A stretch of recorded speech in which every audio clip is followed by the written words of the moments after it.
أشهد أن لا إله إلا الله وحده لا شريك له وأشهد أن محمدا عبده ورسوله أما بعد فأعوذ بالله من الشيطان الرجيم بسم الله الرحمن الرحيم الحمد لله رب العالمين الرحمن الرحيم مالك يوم الدين إياك نعبد وإياك نستعين اهدنا الصراط المستقيم صراط الذين أنعمت عليهم غير المغضوب عليهم ولا الضالين. கூற இருக்கின்ற சஹாபியின் பெயர் ஹஜ்ரத் ஹிலால் ஆகும். அன்னாரது முழு பெயர் ஹஜ்ரத் ஹிலால் பின் உமையா வாக்கிஃபி ஆகும். அன்னார் அன்சார் கோத்திரத்தின் அவுஸ் குடும்பத்தின் பனு வாக்கிஃபை சார்ந்தவர். இவர்களது தந்தையின் பெயர் உமையா பின் ஆமிர் ஆகும். தாயாரின் பெயர் அனீசா பின் ஹிதம் ஆகும். இவர்களது சகோதரியின் பெயர் ஹஜ்ரத் குல்சூம் பின் ஹிதம் ஆகும். கபாவில் இவர்களது வீட்டில்தான் ஹஜ்ரத் நபிகள் நாயகம் ஸல்லல்லாஹு அலைஹி வஸல்லம் அவர்கள் மதினா ஹிஜ்ரத் செய்த போது தங்கினார்கள். ஹஜ்ரத் ஹிலால் பின் உமையா அவர்கள் 2 திருமணங்கள் செய்துள்ளதாக வந்துள்ளது. ஒன்று பரீஹ் பின் மாலிக் பின் துஹுஷம் அவர்களுடனும் மற்றொன்று மலிகா பின் அப்துல்லா அவர்களுடனும் திருமணம் செய்து கொண்டார்கள். அன்னாரது 2 மனைவிமார்களுக்கும் இஸ்லாம் ஏற்றுக்கொள்ளும் நற்பாகியம் கிடைத்தது. மேலும் பெருமானார் ஸல்லல்லாஹு அலைஹி வஸல்லம் அவர்களின் புனித கரங்களில் இவர்கள் பையத் செய்தனர். அன்னார் ஆரம்ப காலத்தில் இஸ்லாத்தை ஏற்றுக்கொண்ட சஹாபாக்களில் ஒருவராவார். அன்னார் பனு வாக்கிஃப் கோத்திரத்தின் சிலையை உடைத்தார்கள். மேலும் மக்கா வெற்றியின் நாளன்று அன்னாரது கோத்திரத்தின் கொடி அவர்களிடம் இருந்தது. மேலும் அன்னார் பதர், உஹத் மற்றும் அதற்கு பிறகு நடைபெற்ற போர்களில் ஹஜ்ரத் நபிகள் நாயகம் ஸல்லல்லாஹு அலைஹி வஸல்லம் அவர்களுடன் கலந்து கொள்ளும் நற்பாகியத்தை பெற்றார்கள். ஆனால் தபூக் போரில் இவர்களால் கலந்து கொள்ள முடியவில்லை. இப்னு ஹிஷாம் அவர்கள் தமது நூலில் பதர் போரில் கலந்து கொண்ட சஹாபாக்களின் குறிப்பில் ஹஜ்ரத் ஹிலால் அவர்களின் பெயர் பெறவில்லை. எனினும் சஹீ புகாரியில் அன்னார் தொடர்பாக பதர் போரில் பங்கு பெற்ற சஹாபி என்று எழுதப்பட்டுள்ளது. தபூக் போரில் எவ்வித காரணமுமின்றி கலந்து கொள்ளாத 3 அன்சார் சஹாபாக்களில் ஹஜ்ரத் ஹிலால் பின் உமையா அவர் ஒருவராவார்கள். 2வது சஹாபி கஅப் பின் மாலிக் ஆவார். 3வது சஹாபி முராரா பின் ரபி ஆவார்கள். இவர்கள் தொடர்பாக திருக்குரானில் இந்த வசனம் அருளப்பட்டது.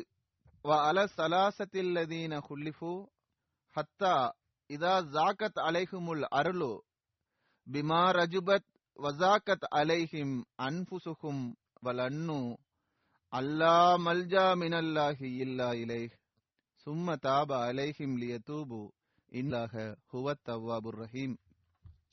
அதாவது மேலும் பின்தங்கிவிட்ட அந்த மூவருக்கும் அருள் செய்தான். பூமி விரிவானதாக இருந்தும் கூட அவர்களுக்கு அது குறுகிவிட்டது. அவர்களின் உள்ளங்களும் அவர்களுக்கு இறுகிவிட்டன. அவனிடம் திரும்புவதை தவிர அல்லாஹ்விடமிருந்து அடைக்கலம் எதுவுமில்லை என்று அவர்கள் நினைத்தனர். அப்போது அவர்களின் நிலையை கண்டு அவர்களும் கழிவிறக்கம் கொள்ள அல்லாஹ் அவர்களுக்கு அருள் செய்தான். நிச்சயமா அல்லாஹ் மேன்மேலும் கழிவிறக்கத்தை ஏற்றுக்கொள்பவனும் மேன்மேலும் கருணை காட்டுபவனும் ஆவான். தபூக் போர் ஹிஜ்ரி 9ஆம் ஆண்டு நடைபெற்றது. சஹீ புகாரியில் இது தொடர்பாக ஒரு விரிவான விளக்கமும் வந்துள்ளது. இதில் இந்த 3 சஹாபாக்களும் பின்தங்கிவிட்ட சம்பவம் எடுத்துக் கூறப்பட்டுள்ளது. ஹஜ்ரத் கஅப் பின் மாலிக் அவர்களின் பேரனான அப்துர் ரஹ்மான் அவர்கள் தமது தந்தையான ஹஜரத் அப்துல்லா பின் கஅப் அவர்களிடமிருந்து அறிவிக்கின்றார்கள். அதாவது ஹஜரத் கஅப் அவர்கள் கண் பார்வையை இழந்தபோது அவர்களை பிடித்துக் கொண்டு இவர்கள்தான் அழைத்து செல்வார்கள். ஹஜரத் கஅப் அவர்கள் தொடர்பான இந்த அறிவிப்பு மிக நீண்டதாகும். அதில் ஹஜரத் ஹிலால் பின் உமையா அவர்களின் குறிப்பும் இடம்பெற்றுள்ளது. ஹஜரத் கஅப் அவர்களினார்கள், தபூக் போரை தவிர பெருமானார் ஸல்லல்லாஹு அலைஹி வஸல்லம் அவர்கள் புரிந்த எந்த போரிலும் நான் கலந்து கொள்ளாமல் இருந்ததில்லை. இது தவிர நான் பதர் போரிலும் பின்தங்கிவிட்டேன். எனினும் போரில் பின்தங்கிவிட்ட எவர் மீதும் பெருமானார் ஸல்லல்லாஹு அலைஹி வஸல்லம் அவர்கள் கோபத்தை வெளிப்படுத்தவில்லை. பெருமானார் ஸல்லல்லாஹு அலைஹி வஸல்லம் அவர்கள் குறைஷிகளின் வணிக குழுவை வழிமறிக்க நாடியே வெளியேறினார்கள்.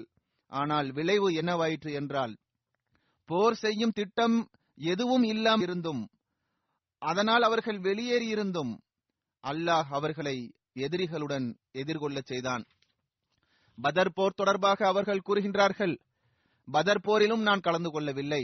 ஆனால் அதில் கலந்து கொள்ளாததன் காரணமாக பெருமானார் ஸல்லல்லாஹு அலைஹி வஸல்லம் அவர்கள் கோபத்தை வெளிப்படுத்தவில்லை. மேலும் அக்பாவின் இரவில் இஸ்லாத்தில் நாங்கள் நிலைத்திருப்போம் என நாங்கள் உறுதிமொழி அளித்தோம். இதற்கு பதிலாக பதர் போரில் கலந்து கொள்ளும் வாய்ப்பு எனக்கு கிடைத்திருக்க வேண்டும் எனவும் நான் விரும்பவில்லை. எனினும் மக்களிடம் பதர் போர் இதைவிட மிகவும் பிரசித்தி பெற்ற ஒன்றாக இருந்தது. அவர்கள் கூறுகின்றார்கள், தபூக் போரில் நான் கலந்து கொள்ளாத போது இருந்த உடல் பலமும் பொருள் வசதியும் என் வாழ்நாளில் எனக்கு இருந்ததில்லை. அல்லாஹ்வின் மீது ஆணையாக ஒரே நேரம் 2 ஒட்டகங்கள் ஒருபோதும் என்னிடம் இருந்ததில்லை. ஆனால் அந்த போரின் போது நான் ஒரே நேரத்தில் 2 ஒட்டகங்களை வைத்திருந்தேன். பெருமானார் ஸல்லல்லாஹு அலைஹி வஸல்லம் அவர்கள் ஏதாவது ஒரு போருக்கு செல்ல விரும்பினால் அதனை அன்னார் வேறெங்கோ செல்வது போன்று அதை மறைத்தே வைத்திருப்பார்கள். அதாவது பெருமானார் ஸல்லல்லாஹு அலைஹி வஸல்லம் அவர்கள் போரின் போது அந்த விஷயத்தை மறைத்து வைப்பார்கள். மேலும் பயணத்தையும் நீண்டதாக ஆக்கிக் கொள்வார்கள், அல்லது மாற்று வழியில் அன்னார் பயணம் மேற்கொள்வார்கள். அவர்கள் கூறுகின்றார்கள், ஆனால் தபூக் போர் சந்தர்ப்பத்தின் போது பெருமானார் ஸல்லல்லாஹு அலைஹி வஸல்லம் அவர்கள் கடும் வெயிலில் படையெடுத்து சென்றார்கள். அதாவது தொலைதூர பயணம் மேற்கொள்ள வேண்டியதாக அது இருந்தது. மேலும் பாலைவன வனாந்திர பிரதேசத்தை கடந்து செல்ல வேண்டியது இருந்தது. மேலும் அதிக எண்ணிக்கையிலான எதிரிகளை சந்திக்க வேண்டியது இருந்தது. எனவே முஸ்லிம்கள் தங்களின் போருக்கான ஆயத்த ஏற்பாடுகளை செய்து கொள்ள முடியும் என்பதால் இந்த நிலைமைகள் தொடர்பாக நாம் இந்த இடத்திற்கு செல்லவிருக்கின்றோம், இவர்கள்தான் நமது எதிரிகள் என்பதையும் பெருமானார் ஸல்லல்லாஹு அலைஹி வஸல்லம் அவர்கள் வெளிப்படையாகவே தெரிவித்தார்கள். அப்போது பெருமானார் ஸல்லல்லாஹு அலைஹி வஸல்லம் அவர்களுடன் ஒரு பெரும் எண்ணிக்கையில் முஸ்லிம்கள் இருந்தனர். ஹஜ்ரத் கஅப் கூறுகின்றார்கள், போரில் கலந்து கொள்வதிலிருந்து பின்தங்கிவிட வேண்டும் என்று எவரும் விரும்பவில்லை. ஆனால் அல்லாஹ்விடமிருந்து இறை அறிவிப்பு வராத வரையில் தான் போரில் கலந்து கொள்ளாத விஷயம் பெருமானார் ஸல்லல்லாஹு அலைஹி வஸல்லம் அவர்களுக்கு தெரிய வராது என்று எண்ணினர். பழங்கள் பழுத்து மர நிழல்கள் அடர்ந்து நின்ற வெயில் காலத்தில் பெருமானார் ஸல்லல்லாஹு அலைஹி வஸல்லம் அவர்கள் அந்த போருக்கு செல்ல ஆயத்தமானார்கள். மேலும் பெருமானார் ஸல்லல்லாஹு அலைஹி வஸல்லம் அவர்களுடன் முஸ்லிம் ஏற்பாடுகளை செய்து கொண்டிருந்தனர். எனவே நானும் அவர்களுடன் சேர்ந்து கொண்டு பயண ஏற்பாடுகளை செய்ய காலை நேரத்தில் வெளியேறினேன். ஆனால் நான் எனது பயணத்திற்கான எந்த ஏற்பாட்டையும் செய்து முடிக்காமல் திரும்பி வந்து விடுவேன். பயண ஏற்பாடு செய்ய வேண்டும் என்ற எண்ணத்தில் புறப்படுவேன். ஆனால் மாலை பொழுதில் திரும்பி வந்து விடுவேன். எந்த ஏற்பாடும் செய்திருக்க மாட்டேன். மேலும் எனது உள்ளத்தில் அந்த ஏற்பாடுகளை செய்து முடிக்க என்னிடம்தான் பொருட்கள் இருக்கின்றது என்று நான் கருதுவேன். எனது நிலை இப்படி நீடித்துக் கொண்டே இருந்தது. எதுவரை என்றால் மக்கள் போருக்காக ஆயத்தமாகினர். மேலும் பெருமானார் ஸல்லல்லாஹு அலைஹி வஸல்லம் அவர்கள் தம்முடன் முஸ்லிம்களை அழைத்துக் கொண்டு ஒரு காலை நேரத்தில் புறப்பட்டு விட்டார்கள். அப்போதும் நான் எனது பயணத்திற்கு வேண்டிய எந்த ஏற்பாட்டையும் செய்து முடிக்கவில்லை. பெருமானார் ஸல்லல்லாஹு அலைஹி வஸல்லம் சென்ற பின் ஒரு நாள் அல்லது 2 நாட்கள் கழித்து பயண ஏற்பாடுகளை செய்து கொண்டு அவர்களுடன் போய் சேர்ந்து கொள்வேன். ஏனென்றால் பயணத்திற்கான ஏற்பாடுகள் அனைத்தும் என்னிடம் இருக்கின்றன. எனவே என்னால் எளிதாக ஏற்பாடுகளை செய்ய முடியும் என்று நான் அவர்கள் கூறுகின்றார்கள். அவர்கள் சென்ற பிறகு அடுத்த நாள் காலையில் நான் ஏற்பாடுகளை செய்யலாம் என்று எண்ணினேன். ஆனால் திரும்பி வந்து விட்டேன். எந்த ஏற்பாடும் செய்யவில்லை. பிறகு அடுத்த நாள், அதாவது 3வது நாளும் நான் திரும்பி வந்து விட்டேன். எந்த முடிவும் என்னால் எடுக்க முடியவில்லை. எனது நிலை இவ்வாறே இருந்தது. எதுவரை என்றால் விரைவாக பயணம் செய்தவாறு முஸ்லிம்களின் குழு மிக தொலைவிற்கு சென்று விட்டது. எனவே நான் உடனடியாக புறப்பட்டு சென்று படையினருடன் சேர்ந்து கொள்ளலாம் என்று எண்ணினேன். அப்படி நான் செய்திருந்தால் எவ்வளவு நன்றாக இருந்திருக்கும். ஆனால் அதற்கான பாக்கியம் எனக்கு கிடைக்கவில்லை. பெருமானார் ஸல்லல்லாஹு அலைஹி வஸல்லம் அவர்கள் போருக்கு சென்ற பிறகு மதீனாவில் நான் மக்களிடையே சுற்றி வரும்போது எனக்கு பெரும் வருத்தமே ஏற்பட்டது. ஏறால் பின்தங்கிவிட்ட நயவஞ்சகரை போன்று நான் பார்க்கப்பட்டேன். மேலும் நயவஞ்சகர் என சந்தேகிக்கப்பட்ட மனிதர்களையும் இறைவனால் சலுகை வழங்கப்பட்ட பலவீனர்களையும் தவிர வேறு எவரையும் நான் அங்கு பார்க்கவில்லை. எவ்வாறு இருப்பினும் அவர்கள் கூறுகின்றார்கள், பெருமானார் ஸல்லல்லாஹு அலைஹி வஸல்லம் அவர்கள் தபூக் சென்றடையும் வரையில் என்னை நினைவு கூறவும் இல்லை, மேலும் என் தொடர்பாக அன்னார் கேட்டறியவும் இல்லை. பெருமானார் ஸல்லல்லாஹு அலைஹி வஸல்லம் அவர்கள் தபூக்கில் மக்களுக்கிடையே அமர்ந்திருக்கும் போதுதான் காப் எங்கே என்றார்கள். அப்போது பனு சலமாவைச் சேர்ந்த ஒரு நபர், அல்லாஹ்வின் தூதர் ஸல்லல்லாஹு அலைஹி வஸல்லம் அவர்களே, அவரது இரு சால்வைகளும் அவற்றை தம் தோள்களில் போட்டு வலது பக்கமும் இடது பக்கமும் பார்த்து கொண்டிருப்பதும் தான் அவரை வரவிடாமல் தடுத்துவிட்டன கூறினார். அதாவது, ஒன்று அவரிடம் செல்வம் வந்துவிட்டது, அல்லது அவரிடம் ஆணவம் ஏற்பட்டு விட்டது, எனவே அவரால் வர முடியவில்லை என்று அவர் கூறினார். ஹஜ்ரத் முஆஸ் பின் ஜபல் அவர்கள் இதை கேட்டவுடன், நீங்கள் எத்தகைய தீயவையை கூறியுள்ளீர்கள், அவ்வாறு ஒருபோதும் கிடையாது என்று கூறியவாறு பெருமானார் ஸல்லல்லாஹு அலைஹி வஸல்லம் அவர்களிடம், அல்லாஹ்வின் தூதர் அவர்களே, அவரை குறித்து நல்லதை தவிர வேறெதையும் நாங்கள் அறிந்திருக்கவில்லை. அவரிடம் எந்த பெருமிதமோ ஆணவமோ நயவஞ்சகமோ கிடையாது என்று கூறினார்கள். இதை கேட்ட பெருமானார் ஸல்லல்லாஹு அலைஹி வஸல்லம் அவர்கள் மௌனமாக இருந்தார்கள். ஹஜ்ரத் கஅப் பின் மாலிக் அவர்கள் கூறுகின்றார்கள், பெருமானார் ஸல்லல்லாஹு அலைஹி வஸல்லம் அவர்கள் பயணத்திலிருந்து திரும்பி வருகின்றார்கள் என்ற செய்தி எனக்கு வந்தடைந்ததும் எனக்கு கவலை ஏற்பட்டது. மேலும் சாக்கு போக்கு சொல்வதற்காக பொய்யான விஷயங்களை நான் யோசிக்க தொடங்கினேன். நாளை பெருமானார் ஸல்லல்லாஹு அலைஹி வஸல்லம் அவர்களின் கோபத்திலிருந்து நான் எப்படி தப்புவேன் என்று நான் எண்ணினேன். அதற்காக நான் என் குடும்பத்தில் உள்ள ஒவ்வொருவரிடமும் இது தொடர்பாக ஆலோசனை கேட்டேன். ஆனால் பெருமானார் ஸல்லல்லாஹு அலைஹி வஸல்லம் அவர்கள் மதீனாவை நெருங்கிவிட்டார்கள் என்று நான் கேள்விப்பட்டதும் நான் புனைந்து வைத்திருந்த பொய் என் மனதை விட்டு விலகிவிட்டது. பொய்யான காரணம் எதையும் கூறி நபி ஸல்லல்லாஹு அலைஹி வஸல்லம் அவர்களிடமிருந்து ஒருபோதும் என்னால் தப்பித்துக் கொள்ள முடியாது என்று நான் எண்ணியவாறு அனைத்து உண்மைகளையும் எடுத்து கூற எண்ணினேன். நபி ஸல்லல்லாஹு அலைஹி வஸல்லம் அவர்களும் வருகை தந்தார்கள். அன்னார் ஏதாவது ஒரு தினத்திலிருந்து திரும்பி வந்தால் முதலில் பள்ளிவாசலுக்கு தான் செல்வார்கள். 2 ரக்காத்துகளை நஃபில் தொழுவார்கள். பிறகு மக்களை சந்திப்பதற்காக அங்கு அமர்ந்து கொள்வார்கள். அன்னார் இவ்வாறு செய்ததும் தபூக் போரில் பின்தங்கி விட்டவர்களில் ஒவ்வொரும் அன்னாரிடம் வந்து எதற்காக அவர்கள் கலந்து கொள்ளவில்லை என்பதற்காக அன்னாருக்கு முன்னால் சத்தியம் செய்து சாக்கு போக்குகளை எடுத்து கூறினார்கள். அவர்கள் 80ற்கும் அதிகமானவர்கள் ஆவர். அவர்கள் இத்தகைய சத்தியங்களை செய்து சாக்கு போக்கு கூறினர். பெருமானார் ஸல்லல்லாஹு அலைஹி வஸல்லம் அவர்கள் அவர்களின் வெளிப்படையான காரணங்களை ஏற்றுக்கொண்டு அவர்களிடம் பையத் வாங்கினார்கள். மேலும் அவர்களுக்காக இஸ்திக்ஃபார் செய்தார்கள். மேலும் அவர்களின் உட்புற நிலையை அல்லாஹ்விடம் ஒப்படைத்தார்கள். அன்னார் கூறினார்கள், நீங்கள் கூறுகின்ற வெளிப்படையான காரணத்தை நான் ஏற்றுக்கொள்கிறேன். அல்லாஹ் உங்கள் மன்னிப்பிற்கான ஏற்பாட்டை செய்வானாக. மேலும் இந்த விவகாரத்தை அல்லாஹ்விடமே நான் விட்டு விடுகின்றேன். பிறகு அவர்கள் கூறுகின்றார்கள், நான் பெருமானார் ஸல்லல்லாஹு அலைஹி வஸல்லம் அவர்களிடம் வந்தேன். அவர்களுக்கு நான் சலாம் சொன்னபோது கோபத்தில் இருப்பவர் எவ்வாறு புன்னகைப்பாரோ அதுபோன்று அன்னார் புன்னகைத்தார்கள். எனக்கு முன்னால் வாருங்கள் என்று கூறினார்கள். நான் முன்னே வந்து அன்னாருக்கு முன்பாக அமர்ந்தேன். அப்போது அவர்கள் என்னிடம், எதனால் நீங்கள் பின்தங்கிவிட்டீர்கள்? பயணத்தில் எங்களுடன் ஏன் கலந்து கொள்ளவில்லை? நீங்கள் பயணத்திற்கான வாகனத்தை வாங்கி வைத்துக் கொண்டிருக்கவில்லையா என்று கேட்டார்கள். அதற்கு நான், அல்லாஹ்வின் மீது ஆணையாக, தாங்கள் அல்லாத வேறு எவரேனும் ஒரு உலகவாதிக்கு அருகில் நான் அமர்ந்து கொண்டிருந்தால் ஏதாவது பொய்யான சாக்கு போக்கு சொல்லி அவரது கோபத்திலே தப்பித்துக் கொள்ள உடனடியாக வழி கண்டிருப்பேன். ஏனென்றால் வாதம் செய்வதற்கான திறன் எனக்கு வழங்கப்பட்டிருக்கின்றது. என்னால் நல்ல சாக்கு போக்குகளை கூற முடியும். ஆனால் அல்லாஹ்வின் மீது ஆணையாக, தங்களிடம் ஏதாவது பொய்யை சொல்லி இன்று உங்களை நான் என்னை குறித்து திருப்தியடைய செய்து விட்டாலும் அல்லாஹ் வெகு விரைவில் என் மீது தங்களை கடுங்கோபம் கொள்ள செய்து விடுவான் என்று நான் நன்கு அறிந்துள்ளேன். மேலும் காப் அவர்கள் தொடர்ந்து கூறுகின்றார்கள், தங்களிடம் நான் உண்மையை சொல்லிவிட்டால் அது தொடர்பாக என் மீது தாங்கள் கோபப்படுவீர்கள். ஆயினும் அதனால் நான் அல்லாஹ்வின் மன்னிப்பை எதிர்பார்க்கின்றேன்.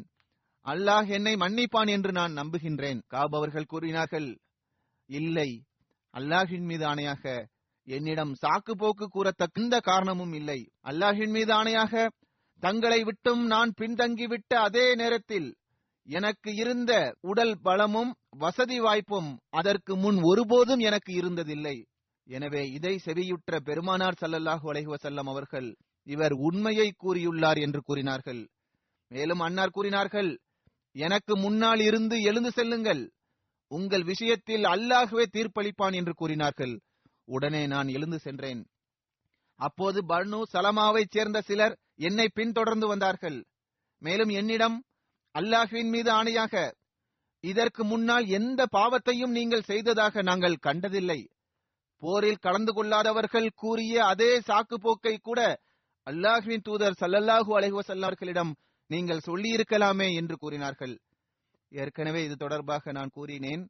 அத்தகைய மக்கள் ஏறக்குறைய 80ற்கும் அதிகமானவர்களாக இருந்தனர். மேலும் அவர்கள் கூறினர், நீங்கள் செய்த பாவத்திற்கு பெருமானார் ஸல்லல்லாஹு அலைஹி வஸல்லம் அவர்கள் கேட்கும் பாவ மன்னிப்பே உங்களுக்கு போதுமானதாக இருந்திருக்குமே. இதை கேட்ட ஹஜ்ரத் காப் அவர்கள் கூறுகின்றார்கள், இந்த மக்கள் என்னை கடுமையாக ஏசிக்கொண்டே இருந்தனர். எந்த அளவுக்கு என்றால், நான் பெருமானார் ஸல்லல்லாஹு அலைஹி வஸல்லம் அவர்களிடம் திரும்பிச் சென்று இதற்கு முன் நான் சொன்னது பொய் என்று கூறி போரில் கலந்து கொள்ளாததற்கு ஏதாவது பொய் காரணத்தை சொல்லிவிடலாமா என்று நான் எண்ணினேன். பிறகு என்னை தூண்டியவர்களிடம் என்னுடன் வேறு எவராவது இருக்கின்றார்களா, அதாவது பெருமானார் ஸல்லல்லாஹு அலைஹி வஸல்லம் அவர்களிடம் உண்மையை கூறியவர்கள் எவரும் உண்டா என்று கேட்டேன். அதற்கு அவர்கள், ஆம், 2 நபர்கள் இருக்கின்றனர், அவர்களும் நீங்கள் கூறியதையே கூறினர். மேலும் உங்களுக்கு சொல்லப்பட்டதுதான் அவர்கள் இருவருக்கும் சொல்லப்பட்டது என்று கூறினார்கள். அதற்கு நான், அவர்கள் யார் என்று கேட்டேன். அதற்கு அவர்கள், முராரா பின் ரபீஹ் அம்ரி மற்றும் ஹிலால் பின் உமையா வாக்கிஃபி ஆவார்கள் என்று பதர் போரில் கலந்து கொண்ட 2 நல்ல மனிதர்களின் பெயர்களை என்னிடம் கூறினர். மேலும் இவர்கள் இருவரும் எனக்கு முன்மாதிரியாவர். மக்கள் இவர்களை பற்றி என்னிடம் கூறியதும் நான் அவர்களிடம் சென்றேன். பெருமானார் ஸல்லல்லாஹு அலைஹி வஸல்லம் அவர்கள் அந்த போரில் கலந்து கொள்ளாத எங்களுடன் முஸ்லிம்கள் பேசக்கூடாது என்று தடுத்து விட்டார்கள். எனவே மக்கள் எங்களுக்கு முன்பாக வரமாட்டார்கள், எங்களை விட்டு விலகியே இருந்தார்கள், எங்களை ஆதவர்களைப் போன்று நடந்து கொண்டனர். ஒரு புதிய இடத்திற்கு வந்ததைப் போன்று நான் உணர்ந்தேன். ஏனென்றால் மக்கள் எங்களை புறக்கணித்தனர். எவ்வாறு இருப்பினும் அவர்கள் கூறுகின்றார்கள், இதே நிலையில் 50 நாட்கள் நாங்கள் இருந்தோம். என்னிருந்த இருவரும், அதாவது ஹஜ்ரத் ஹிலால் பின் உமையா மற்றும் முராரா பின் ரபீஹ் ஆகியோர் மிகவும் வெட்கத்திற்கு ஆளானார்கள். எதுவரை என்றால், அவர்கள் தமது வீடுகளிலேயே அமர்ந்திருந்தவாறு அழுது கொண்டிருந்தார்கள். அவர்கள் வீட்டை விட்டு வெளியே வரவே இல்லை. ஹஜ்ரத் ஹிலால் அவர்கள் நிரந்தரமாக வீட்டிலேயே இருந்தவாறு அழுது கொண்டே இருந்தார்கள். ஹஜ்ரத் காப் அவர்கள் கூறுகின்றார்கள், நான் இவர்களிலேயே மிகவும் இளைஞனாக இருந்தேன். இவர்களை விட கஷ்டங்களை சகித்துக் கொள்பவனாக இருந்தேன். நான் வீட்டை விட்டு வெளியேறி முஸ்லிம்களுடன் தொழுகையில் கலந்து கொண்டும் கடை வீதிகளில் சுற்றி கொண்டும் இருந்தேன். நான் வீட்டிலிருந்து கொண்டு அழுது கொண்டு மட்டும் இருக்கவில்லை, அவர்களை போன் இஸ்திக்ஃபார் மட்டும் செய்து கொண்டிருக்கவில்லை, பாவ மன்னிப்பு வேண்டி வந்தேன். எனினும் கடை வீதிகளுக்கும் சென்று வந்தேன், பள்ளிவாசலுக்கும் சென்று முஸ்லிம்களுடன் தொழுதும் வந்தேன். ஆனால் என்னிடம் எவரும் பேச மாட்டார்கள். நான் பெருமானார் ஸல்லல்லாஹு அலைஹி வஸல்லம் அவர்களிடம் செல்வேன். பள்ளியில் சபை கூடியிருந்த போது அங்கு ஒருமுறை சென்றேன். தொழுகையை முடித்துக் கொண்டு அவர்கள் அமர்ந்திருக்கும் போது அன்னாருக்கு நான் சலாம் கூறுவேன். எனக்கு பதில் சலாம் சொல்வதற்காக அவர்கள் தம் உதடுகளை அசைக்கின்றாரா இல்லையா என்று எனக்கு நானே கேட்டுக்கொள்வேன். அன்னாருக்கு அருகில் தொழுகையை நிறைவேற்றுவேன். அப்போது அன்னார் என்னை பார்க்கின்றார்களா என்று அன்னாரை நான் கவனிப்பேன். அப்போது அவர்கள் முகம் திருப்பிக் கொள்வார்கள். மக்கள் என்னை புறக்கணித்துக் கொண்டே சென்றபோது நான் ஹஜ்ரத் அபு கதாதா அவர்களின் தோட்டத்தின் சுவர் மீது ஏறியவாறு அவர்களிடம் சென்றேன். அவர்கள் என் தந்தையின் சகோதரரின் மகனாவார். மேலும் மக்களில் அனைவரையும் விட எனக்கு மிகவும் பிரியமானவராக அவர் இருந்தார்.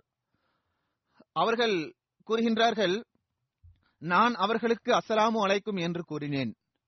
அல்லாஹ்வின் மீது ஆணையாக அவர்கள் எனது சலாத்திற்கு பதிலளிக்கவில்லை.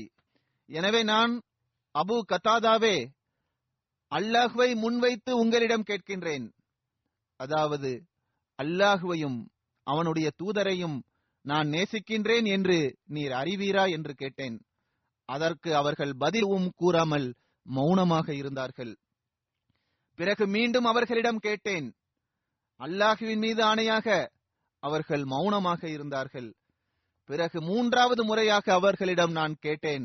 அதற்கு அவர்கள் அல்லாஹ் அவனுடைய தூதருமே நன்கறிவார்கள் என்று பதிலளித்தார்கள். இதை கேட்டு எனது கண்களில் இருந்து கண்ணீர் வழிந்தோடியது. எனவே நான் அந்த சுவரில் ஏறி குதித்து வெளியேறினேன். ஹஜ்ரத் கஅப் அவர்கள் கூறுகின்றார்கள், இந்த நிலையில் நான் ஒரு நாள் மதீனாவின் கடை வீதிகளில் நடந்து கொண்டிருந்தேன்.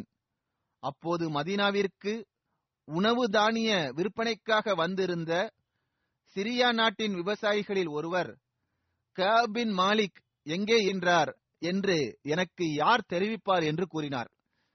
இதை கேட்ட மக்கள் என்னை நோக்கி சைகை செய்தனர்.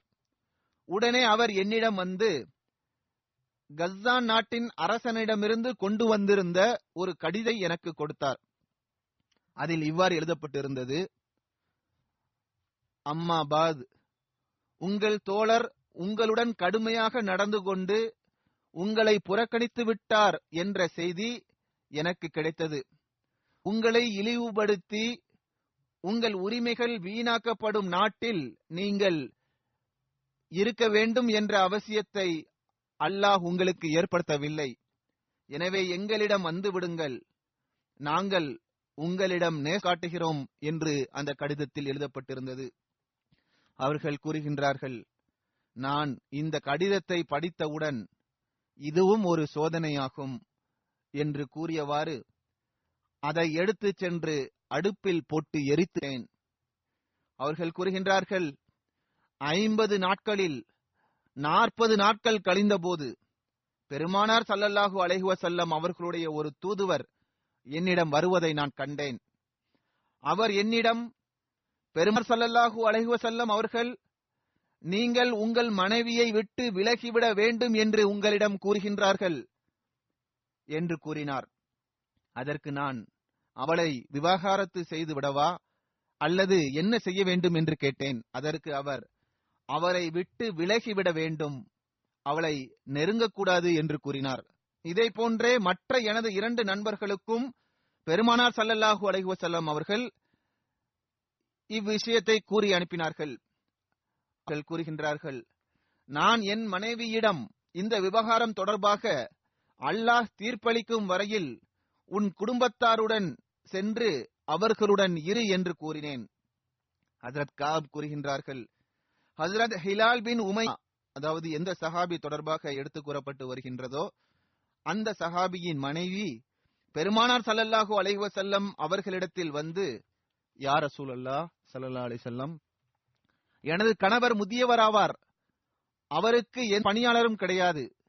நான் அவருக்கு தொண்டு செய்தால் தாங்கள் அதை வெறுக்க மாட்டீர்களே என்று கேட்டார்கள். அதற்கு பெருமானார் ஸல்லல்லாஹு அலைஹி வஸல்லம் அவர்கள், இல்லை, ஆயினும் அவருக்கு தொண்டாற்றி வாருங்கள். உணவு சமைப்பது, வீட்டு பணிகளை செய்வது ஆகியவற்றை நீங்கள் செய்யுங்கள், ஆனால் அவர் உங்களுக்கு அருகில் வரக்கூடாது என்று கூறினார்கள். அவரது மனைவி கூறுகின்றார்கள், அல்லாஹ்வின் மீது ஆணையாக அவரிடம் இதற்கான எந்த உணர்வுப்பதில்லை.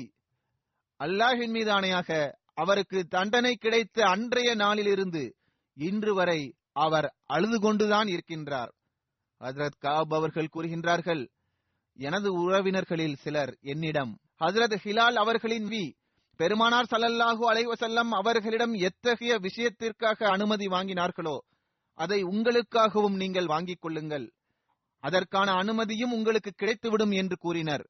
அதற்கு நான், அல்லாஹ்வின் மீது ஆணையாக, பெருமானார் ஸல்லல்லாஹு அலைஹி வஸல்லம் அவர்களிடத்தில் இது தொடர்பாக ஒருபோதும் அனுமதி பெற மாட்டேன். இந்த விஷயத்தில் பெருமானார் ஸல்லல்லாஹு அலைஹி வஸல்லம் அவர்கள் என்ன பதில் வழங்குவார்கள் என்று எனக்கு தெரியாது. மேலும் நானோ இளைஞனாக இருக்கின்றேன், ஹஜ்ரத் ஹிலால் அவர்களோ முதியவராக இருக்கின்றார் என்று கூறினேன். அவர்கள் கூறுகின்றார்கள், அதற்கு பிறகு 10 நாட்கள் இவ்வாறே கழித்தேன். எங்களிடம் பேசக்கூடாதென பெருமானார் ஸல்லல்லாஹு அலைஹி வஸல்லம் அவர்கள் தடை விதித்த நாளிலிருந்து 50 நாட்கள் பூர்த்தியாகின.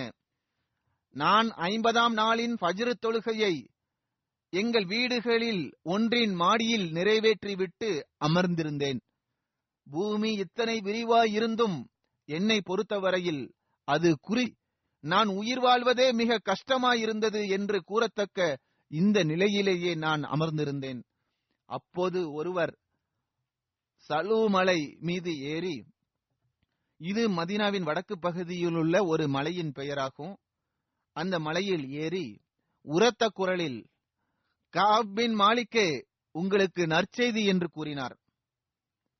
அவர்கள் கூறுகின்றார்கள், இதை கேட்டு நான் உடனே சஜிதாவில் விழுந்தேன். எனது துன்பம் நீங்கிவிட்டது என்று நான் கருதினேன். பெருமானார் ஸல்லல்லாஹு அலைஹி வஸல்லம் அவர்கள் ஃபஜர் தொழுத பிறகு இந்த அறிவிப்பை செய்தார்கள். அதாவது, அல்லாஹ் கருணை காட்டியவாறு உங்களது தவறுகளை மன்னித்து விட்டான். இந்த நற்செய்தியை பெருமானார் ஸல்லல்லாஹு அலைஹி வஸல்லம் அவர்கள் வழங்கினார்கள். எனது 2 தோழர்களிடமும் நற்செய்தியை கூறக்கூடியவர் சென்றார். அதாவது ஹஜ்ரத் ஹிலால் மற்றும் இன்னொரு நபரிடமும் சென்றார். அப்போது என்னை நோக்கி ஒருவர் குதிரையில் வேகமாக வந்தார். அஸ்லம் கோத்திரத்தை சார்ந்த ஒரு நபர் ஓடி வந்தார். அவர் மலையின் மீது ஏறினார். அந்த குரல் அக்குதிரையை விட வேகமாக என்னை வந்து சேர்ந்தது. எவர் என்னிடம் நற்செய்தி கூறாரோ அப்போது என்னிடமிருந்த 2 ஆடைகளை கலற்றி அவருக்கு நான் அணிவித்தேன். அல்லாஹ்வின் மீது ஆணையாக அந்த 2 ஆடைகளை தவிர வேறு எதுவும் அப்போது எனக்கு சொந்தமாக இருக்கவில்லை. அதையும் கூட அவர்கள் வேறு எவரிடமிருந்தோ கேட்டு பெற்றவாறு அவருக்கு அணிவித்தார்கள். மேலும் கூறுகின்றார்கள், நான் பெருமானார் ஸல்லல்லாஹு அலைஹி வஸல்லம் அவர்களிடத்தில் சென்றேன். பெரும் எண்ணிக்கையில் மக்கள் என்னை சந்தித்தனர். தௌபா ஏற்றுக்கொள்ளப்பட்டதன் காரணமாக எனக்கு வாழ்த்துக்களினர். மேலும் என்னிடம், அல்லாஹ் உங்கள் மீது கருணை காட்டியவாறு தௌபாவை ஏற்றுக்கொண்டிருக்கின்றான், எனவே உங்களுக்கு வாழ்த்துக்கள் என்று கூறினர். ஹஜ்ரத் கஅப் அவர்கள் கூறுகின்றார்கள், இறுதியில் நான் பள்ளிவாசலுக்கு சென்றேன். அப்போது பெருமானார் ஸல்லல்லாஹு அலைஹி வஸல்லம் அவர்கள் அமர்ந்திருப்பதை கண்டேன். மக்களும் அன்னாருக்கு அருகில் அமர்ந்திருந்தார்கள். ஹஜ்ரத் தல்ஹா பின் உபைதுல்லா அவர்கள் என்னை பார்த்து என்னை நோக்கி ஓடி வந்தார்கள். என்னை கட்டி தழுவினார்கள். எனக்கு வாழ்த்துக்களை கூறினார்கள். அல்லாஹ்வின் மீது ஆணையாக முஹாஜிரீன்களில் அவர்களை தவிர வேறெவரும் என்னை நோக்கி வருவதற்காக இயலவில்லை. தல்ஹா அவர்களின் இந்த செயலை நான் ஒருபோதும் மறக்க மாட்டேன். ஹஜ்ரத் கஅப் அவர்கள் கூறுகின்றார்கள், நான் பெருமானார் ஸல்லல்லாஹு அலைஹி வஸல்லம் அவர்களிடம் அஸ்ஸலாமு அலைக்கும் என்று கூறியதும் அன்னாரது முகம் சந்தோஷத்தினால் மின்னிக் கொண்டிருந்தது. மேலும் பெருமானார் ஸல்லல்லாஹு அலைஹி வஸல்லம் அவர்கள், உன்னை உன் தாய் பெற்றெடுத்தது முதல் உன்னை கடந்து சென்ற நாட்களில் மிகச் சிறந்த நாளான இன்று உமக்கு நற்செய்தி கூறுகின்றேன் என்று கூறினார்கள். அதற்கு நான், யா ரசூலல்லாஹ், இந்த நற்செய்தியை தாங்களே தங்கள் தரப்பிலிருந்து தெரிகின்றீர்களா அல்லது அல்லாஹ்வின் தரப்பிலிருந்து தெரிவிக்கின்றீர்களா என்று கேட்டேன். அதற்கு பெருமானார் ஸல்லல்லாஹு அலைஹி வஸல்லம் அவர்கள், இல்லை, அல்லாஹ்வின் தரப்பிலிருந்து தான் தெரிவிக்கின்றேன் என்று கூறினார்கள். பெருமானார் ஸல்லல்லாஹு அலைஹி வஸல்லம் அவர்களுக்கு ஏதாவது சந்தோஷம் ஏற்படும் போது அவர்களது முகம் சந்திரனின் ஒரு துண்டு போல் பிரகாசிக்கும். அவர்களது முகத்தின் பிரகாசத்தை வைத்து அவர்களது சந்தோஷத்தை நாங்கள் அறிந்து கொள்வோம். பெருமானார் ஸல்லல்லாஹு அலைஹி வஸல்லம் அவர்களுக்கு முன்னால் அமர்ந்து கொண்ட போது அன்னாரிடம், எனது பாவம் மன்னிக்கப்பட்டதற்காக என் செல்வம் அனைத்தையும் அல்லாஹுக்கும் அவனுடைய தூதர்க்கும் தர்மமாக அளித்து விடுகின்றேன் என்று நான் கூறினேன். அதற்கு பெருமானார் ஸல்லல்லாஹு அலைஹி வஸல்லம் அவர்கள், உங்கள் செல்வத்தில் சிறிதளவை உங்களுக்காக வைத்துக் கொள்ளுங்கள், அதுவே உங்களுக்கு நல்லது என்று கூறினார்கள். எனவே நான் ஹைபர் போரில் எனக்கு கிடைத்த பங்கை எனக்காக வைத்துக் கொள்கிறேன் என்று கூறினேன். நான் பெருமானார் ஸல்லல்லாஹு அலைஹி வஸல்லம் அவர்களிடம், யா ரசூலல்லாஹ் ஸல்லல்லாஹு அலைஹி வஸல்லம், நான் உண்மை பேசிய காரணத்தினால்தான் அல்லாஹ் எனக்கு ரட்சிப்பை வழங்கினான். எனவே என் பாவம் மன்னிக்கப்பட்டதனால் நான் உயிரோடு வாழும் வரையில் உண்மையை தவிர வேற எதையும் பேச மாட்டேன் என்று கூறினேன். எனவே நான் பெருமானார் ஸல்லல்லாஹு அலைஹி வஸல்லம் அவர்களிடம் இந்த உண்மை சம்பவத்தை கூறிய நாளிலிருந்து இன்று வரை பொய் பேசியதில்லை. மேலும் நான் உயிரோடு இருக்கின்ற வரை அல்லாஹ் என்னை பேசுவதிலிருந்து பாதுகாப்பாக வைப்பான் என்று நான் நம்புகிறேன். அவர்கள் கூறுகின்றார்கள், அல்லாஹ் பெருமானார் ஸல்லல்லாஹு அலைஹி வஸல்லம் அவர்களுக்கு இந்த வஹியை அறிவித்தான். அதாவது துன்ப வேளையில் நபியை பின்பற்றிய முஹாஜிர்கள் மற்றும் அன்சார்களின் தௌபாவை அவன் ஏற்றுக்கொண்டான். நிச்சயமாக அவன் அவர்கள் மீது மீண்டும் மீண்டும் கருணை காட்டக்கூடியவனாவான். அவர்கள் கூறுகின்றார்கள், அல்லாஹ்வின் மீது ஆணையாக இதற்கு பிறகு அல்லாஹ் எனக்கு நேர்வழி காட்டினான். மேலும் தன் தூதர் ஸல்லல்லாஹு அலைஹி வஸல்லம் அவர்களிடம் என்னை உண்மை பேசச் செய்து உபகாரம் புரிந்தது போன்று வேறெந்த உபகாரத்தையும் நான் மிக பெரியதாக ஒருபோதும் கருதியதில்லை. நான் அவர்களிடம் பொய் பேசியிருந்தால் பொய் பேசியவர்கள் அழிந்து போனது போல நானும் அழிந்து போயிருப்பேன். அவர்கள் கூறுகின்றார்கள், அல்லாஹ் இறை அறிவிப்பு அதாவது வஹி அருளிய போது யாருக்கும் சொல்லாத கடுமையான சொற்களை பொய் கூறியவர்களை குறித்து அல்லாஹ் அறிவித்தான். அதாவது நீங்கள் அவர்களிடம் திரும்பி வரும்போது உங்கள் முன்னிலையில் அல்லாஹ்வின் மீது அவர்கள் சத்தியம் செய்வார்கள். அல்லாஹ் வரம்பு மீறுபவர்களை ஒருபோதும் நேச மாட்டான். ஹஜ்ரத் காப் அவர்கள் கூறுகின்றார்கள், எங்கள் மூவரின் விவகாரம் மட்டும் தள்ளி வைக்கப்பட்டிருந்தது. எந்த மக்கள் பெருமானார் ஸல்லல்லாஹு அலைஹி வஸல்லம் அவர்களிடம் சாக்கு போக்கை கூறினார்களோ, மேலும் அன்னாருக்கு முன்பாக சத்தியம் செய்தார்களோ, அவர்களிடம் பையத் வாங்கினார்கள். மேலும் அவர்களுக்காக அன்னார் பாவ மன்னிப்பும் வேண்டினார்கள். ஆனால் பெருமானார் ஸல்லல்லாஹு அலைஹி வஸல்லம் அவர்கள் எங்களது தீர்ப்பை ஒத்தி வைத்திருந்தார்கள். எதுவரை என்றால் அல்லாஹ் எங்கள் தொடர்பாக தீர்ப்பு வழங்கினான். அவர்கள் கூறுகின்றார்கள், போருக்கு செல்லாமல் பின்தங்கிவிட்ட மூவர் என்பது இதன் பொருள் அல்ல. மாறாக நபி ஸல்லல்லாஹு அலைஹி வஸல்லம் அவர்கள் தம்மிடம் பொய்யான சாக்கு போக்கு கூறியவர்களின் காரணங்களை ஏற்றுக்கொண்டது போல் அல்லாமல் எங்கள் விவகாரத்தை உடனே தீர்ப்பளிக்காமல் அல்லாஹ் தள்ளி போட்டு வந்தான் என்பதே இதன் பொருளாகும். அதாவது எவர்கள் பெருமானார் ஸல்லல்லாஹு அலைஹி வஸல்லம் அவர்களிடம் சத்தியம் செய்தார்களோ அவர்களை விட்டும் நாங்கள் பிரிக்கப்பட்டோம். பொய் பேசியவர்களிடமிருந்து நாங்கள் விலகி இருந்தோம். அவர்கள் கூறுகின்றார்கள், இதன் பொருள் நாங்கள் போரிலிருந்து பின்தங்கிவிட்டோம் என்பது கிடையாது. மாறாக எவர்கள் பெருமானார் ஸல்லல்லாஹு அலைஹி வஸல்லம் அவர்களிடம் சத்தியம் செய்தார்களோ, மேலும் அன்னாரிடம் அவர்கள் சாக்குப்போக்கு கூறினார்களோ, அத்தகைய மக்களிலிருந்தே நாங்கள் பிரித்து வைக்கப்பட்டோம். எனவே அவர்களது சாக்குப்போக்கும் ஏற்றுக்கொள்ளப்பட்டது. எனவே அவர்களுக்கும் எங்களுக்கும் இடையில் அல்லாஹ்வின் தீர்ப்பு வரும் வரையில் நாங்கள் பின்தங்கியவர்களாக ஆக்கப்பட்டோம். எவ்வாறு இருப்பினும் ஹஜ்ரத் ஹிலால் பின் உமையா அவர்கள் அமீர் முஆவியாவின் ஆட்சி காலத்தில் வஃபாத்தானார்கள். தபூக் போர் தொடர்பாக ஒரு சுருக்கமான குறிப்பும் உள்ளது. அதையும் நான் படித்து விடுகின்றேன். இதற்கு முன்பும் நான் கூறியுள்ளேன். மீண்டும் ஒரு முறை சுருக்கமாக எடுத்து கூறி விடுகின்றேன். தபூக் மதீனாவிலிருந்து சிரியா நாட்டிற்கு வழியில் ஓரிடத்தில் அமைந்துள்ளது. இது கரா பள்ளத்தாக்கிற்கும் சிரியாவிற்கும் இடையில் உள்ள ஒரு நகரமாகும். இது அஸ்ஹாபுல் ஐகா என்று அழைக்கப்படுகின்றது. ஹஜ்ரத் ஷுஹைப் அலைஹிஸ்ஸலாத்து வஸலாம் அவர்கள் இங்குதான் தோன்றினார்கள். ஹஜ்ரத் ஷுஹைப் அலைஹிஸ்ஸலாத்து வஸலாம் அவர்கள் மதியனை சார்ந்தவராக இருந்தார்கள். அன்னார் மதியன் மட்டுமின்றி அஸ்ஹாபுல் ஐகாவிற்காகவும் அனுப்பப்பட்டார்கள். இது மதீனாவிலிருந்து ஏறக்குறைய 400 மைல் தொலைவில் உள்ள ஒரு இடமாகும். தபூக் போர் என்பதற்கு மேலும் பல பெயர்கள் உள்ளன. இதனை கஸ்வத்துல் உஸ்ரா அல்லது ஜெய்ஷுல் உஸ்ரா என்றும் அழைக்கப்படுகின்றது. அதாவது நெருக்கடியான போர். கஸ்வத்துல் ஃபாசிஹா என்றும் அழைக்கப்படுகின்றது. அதாவது இந்த போர் நயவஞ்சகர்களை இழிவுபடுத்தக்கூடாகும் என்பது இதன் பொருளாகும். பெருமானார் ஸல்லல்லாஹு அலைஹி வஸல்லம் அவர்கள் சுலஹ் ஹுதைபியாவிற்கு பிறகு முதல் தப்லீக் கடிதத்தை ரோமானிய கைசருக்கு அனுப்பினார்கள்.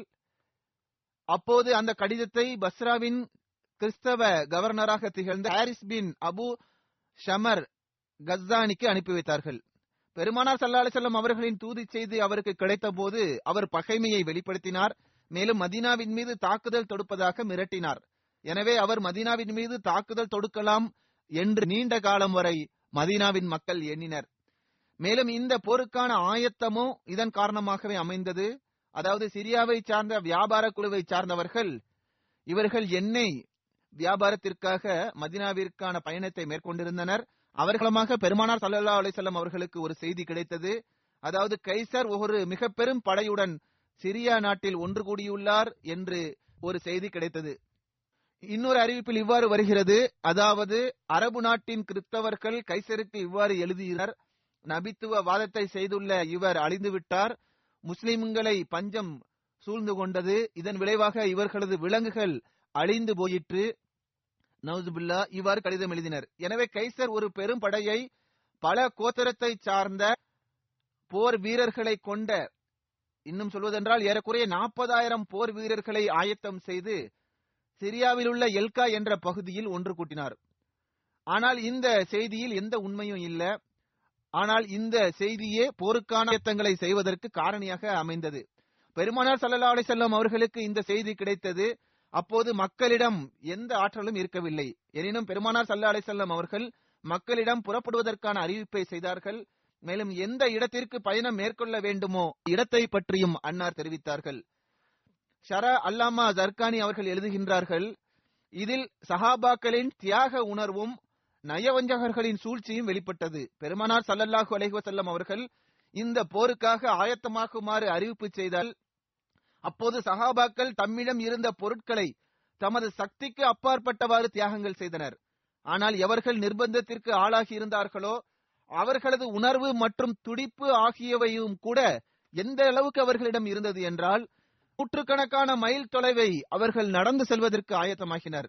இந்த திட்டத்தில் பங்கு பெறுவதற்கு, தம்மால் இயன்றவரை தியாகம் செய்வதற்கு ஒவ்வொருவரும் தமது வீட்டை நோக்கி ஓடினர். சிலர் தமது கேடயங்களை கொண்டு வந்தனர்.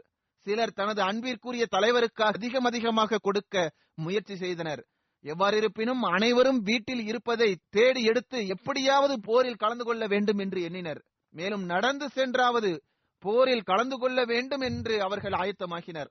இன்னும் சொல்வதென்றால் சிலரிடம் காலணிகள் இல்லாமல் இருந்தது. அத்தகைய மக்கள் பெருமானார் ஸல்லல்லாஹு அலைஹி வஸல்லம் அவர்களிடம் வந்து, எங்களுக்கு காலணிகள் கிடைத்தால் மட்டும் போதும், நாங்கள் நடந்து செல்வதற்கு ஆயத்தமாக இருக்கின்றோம். எங்களது கால்களில் காலணிகள் இல்லை என்றால் காயம் ஏற்பட்டு விடும். எனவே எங்களால் அந்த இடத்தை அடைய முடியாது என்று கூறினர். அந்த நேரமும் எப்படிப்பட்டதாக இருந்தது என்றால், அவர்களுக்கு இதற்கான ஏற்பாடு கூட செய்து கொடுக்க முடியாத நிலையை இருந்தது. எவ்வாறு இருப்பினும் ஒவ்வொருவரும் தமது உயிரை தியாகம் செய்வதற்கு ஆயத்தமாக இருந்தனர். மேலும் ஹஜ்ரத் உமர் அவர்கள், வீட்டில் அதிகமான செல்வங்கள் இருக்கின்றன, எனவே ஹஜ்ரத் அபூபக்கர் அவர்களை விட இன்று நாம் முந்திவிடலாம் என்று கருதியவாறு வீட்டில் உள்ள பாதி பொருட்களை பெருமானார் ஸல்லல்லாஹு அலைஹி வஸல்லம் அவர்களிடம் கொண்டு வந்தார்கள். பெருமானார் ஸல்லல்லாஹு அலைஹி வஸல்லம் அவர்கள், உங்களது வீட்டில் உள்ளவர்களுக்கு எதை விட்டுவிட்டு வந்துள்ளீர்கள் என்று கேட்டார்கள். அதற்கு உமர் அவர்கள், பாதி செல்வத்தை கொண்டு வந்துள்ளேன், பாதியை விட்டுவிட்டு வந்துள்ளேன் என்று கூறினார்கள். அப்போது ஹஜ்ரத் அபூபக்கர் அவர்கள் தமது வீட்டில் உள்ள அனைத்து பொருட்களையும் கொண்டு வந்து பெருமானார் ஸல்லல்லாஹு அலைஹி வஸல்லம் அவர்களிடம் கொடுத்தார்கள். பெருமானார் ஸல்லல்லாஹு அலைஹி வஸல்லம் அவர்கள், உங்களது வீட்டில் உள்ளவர்களுக்காக எதை விட்டுவிட்டு வந்துள்ளீர்கள் என்று கேட்டார்கள். அதற்கு அவர்கள், வீட்டில் உள்ளவர்களுக்காக அல்லாஹ்வையும் அவனது ரசூலையும் விட்டுவிட்டு வந்துள்ளேன் என்று கூறினார்கள். ஹஜ்ரத் உமர்கள் ஹஜ்ரத் அபூபக்கர் அவர்கள் மீது பொறாமை கொண்டவாறு, அல்லாஹ்வின் மீது ஆணையாக என்னால் ஹஜ்ரத் அபூபக்கர் அவர்களை எந்த விஷயத்திலும் முந்திச் செல்ல முடியாது என்று கூறினார்கள். ஹஜ்ரத் வாக்களிக்கப்பட்ட மசீஹ் அலைஹிஸ்ஸலாத்து வஸலாம் அவர்களும் இந்த சம்பவத்தை பற்றி குறிப்பிட்டார்கள். அன்னார் கூறுகின்றார்கள், ஒருமுறை நமது நபி ஸல்லல்லாஹு அலைஹி வஸல்லம் அவர்கள் பணத்தின் தேவையை பற்றி குறிப்பிட்டார்கள். அப்போது ஹஜ்ரத் அபூபக்கர் ரலியல்லாஹு தஆலா அன்ஹு அவர்கள் வீட்டில் உள்ள அனைத்தையும் எடுத்துக்கொண்டு அன்னாரிடம் வந்தார்கள். பெருமானார் ஸல்லல்லாஹு அலைஹி வஸல்லம் அவர்கள், அபூபக்கரே, உங்களது வீட்டில் உள்ளவர்களுக்காக எதை விட்டுவிட்டு வந்துள்ளீர்கள் என்று கேட்டார்கள்.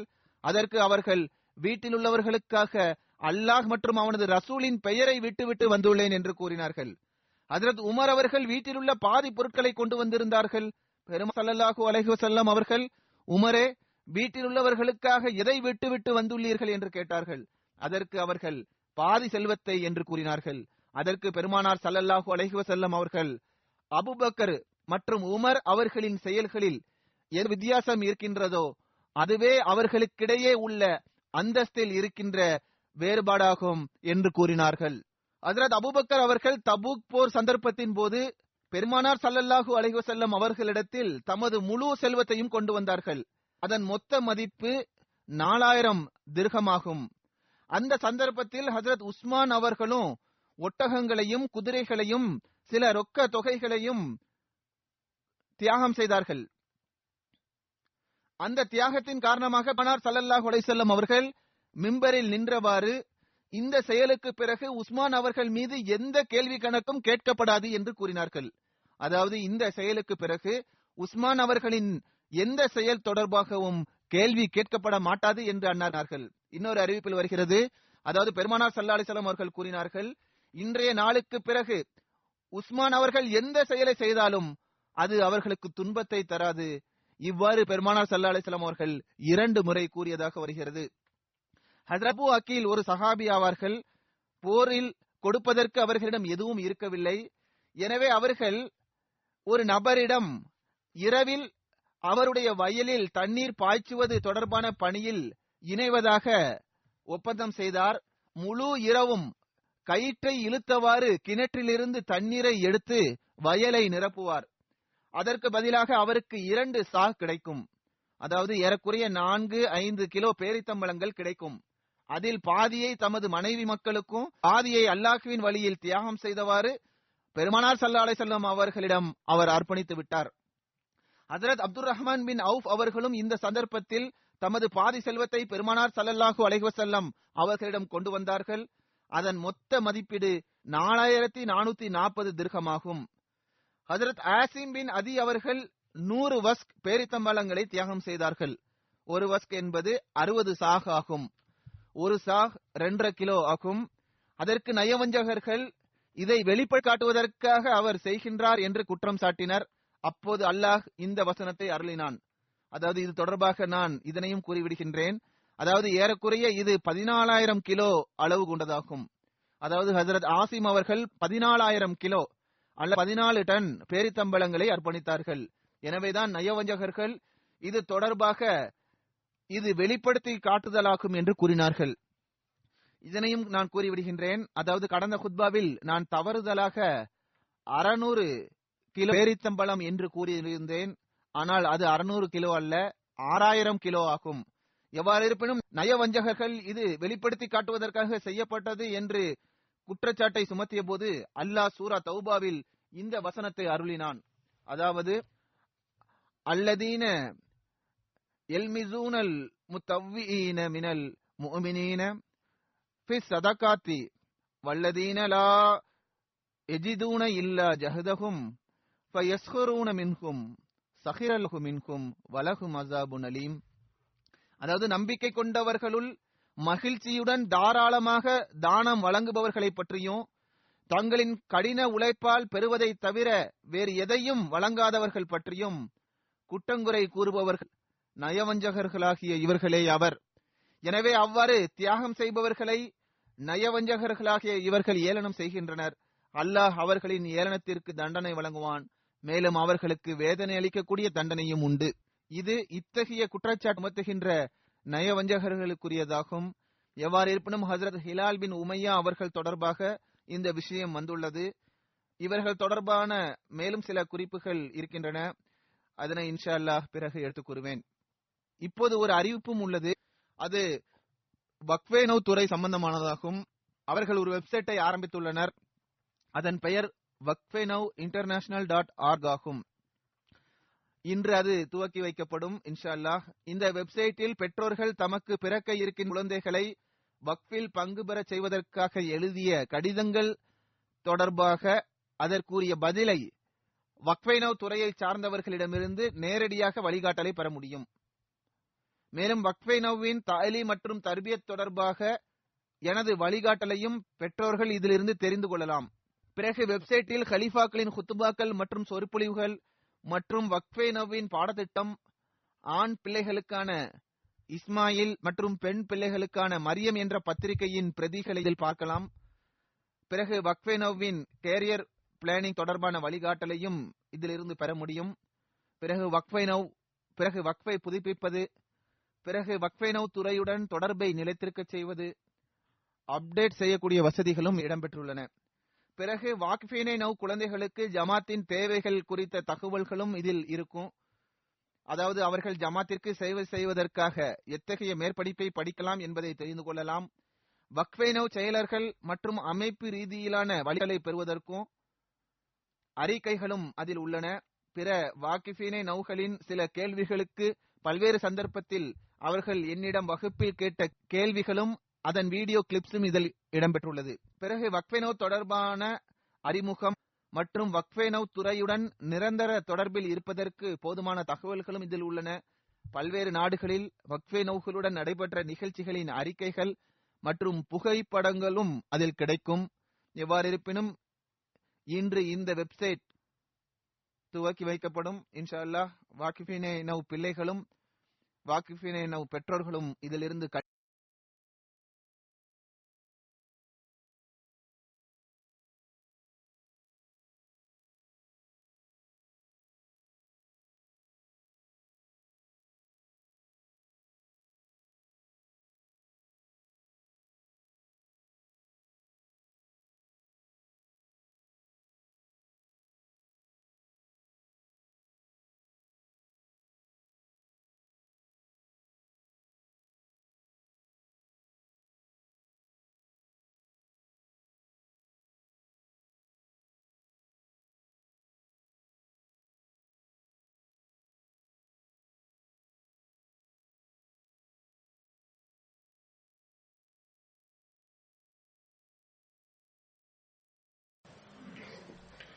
الحمد لله نحمده ونستعينه ونستغفره ونؤمن به ونتوكل عليه ونعوذ بالله من شرور أنفسنا ومن سيئات أعمالنا من يهده الله فلا مضل له ومن يضلل فلا هادي له ونشهد أن لا إله إلا الله ونشهد أن محمدا عبده ورسوله عباد الله رحمكم الله إن الله يأمر بالعدل والإحسان وإيتاء ذي القربى وينهى عن الفحشاء والمنكر والبغي يعظكم لعلكم تذكرون اذكروا الله يذكركم وادعوه يستجب لكم ولذكر الله أكبر